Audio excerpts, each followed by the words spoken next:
This week on Dak and Jew, we are making the cake that is all over everyone's Instagram right now.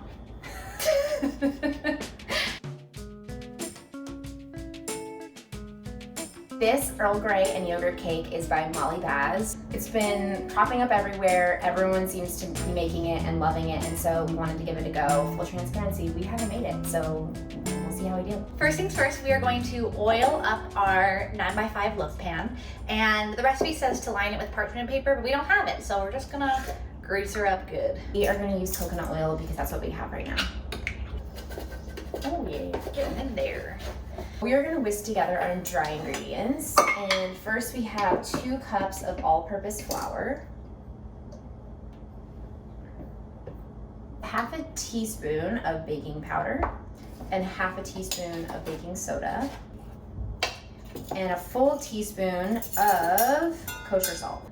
Kosher salt. Whisk these together. Just to kind of combine everything and also get out any of the big lumps from the flour. Next step, we are going to vigorously whisk 1.25 cups of granulated sugar.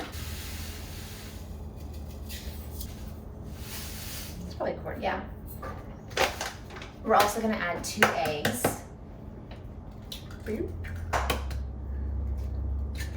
Oh. And then the recipe says to whisk vigorously for 1 minute. And Time it. she even said to time it, so I'm gonna do that. Why not? She said, so we're gonna do it. At elbows. A liability. Vigorous. That was already a minute? Yeah. Is it frothy? It yellow? is. So it's pale yellow and frothy. And then we're gonna add 1 cup of yogurt, just plain yogurt. We're also gonna whisk in 3 tablespoons of loose leaf Earl Grey tea. Last step, 2 teaspoons of vanilla. It's gonna be really good. Yum, it smells so good actually, like the tangy yogurt, the Earl Grey, the vanilla. It's like a London fog in cake form.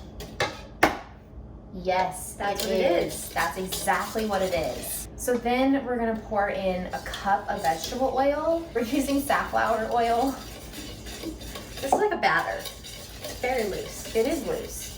I guess because we haven't Until added we flour. add this in. We're gonna add in our dry ingredients. Do you need the spatula? In a second. Oh! Yum. Tastes good. Does it? So now we are going to pour this. If you were using parchment, you could cut like a rectangle, you know, the length of your pan, and have a little flap of the parchment hanging over each side so that when you remove the cake from the oven, you could just pull up on the parchment. It's like a little fancy trick. That would be so nice. Yeah. But we won't experience that. No. Parchment paper, it's a true luxury. Truly. Okay. Then Molly says to just like tap it to get the bubbles out. I don't really know what that means. I've never done this before. So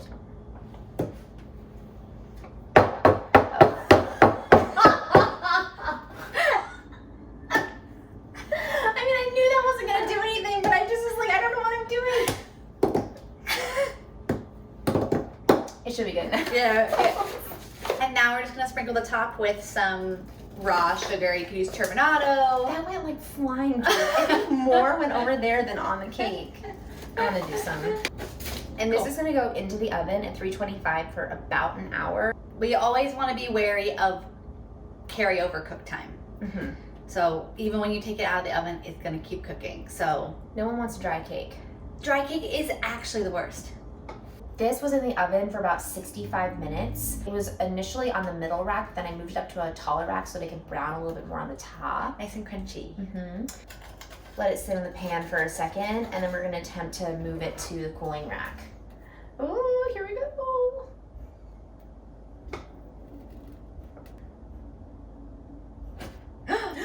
Wow.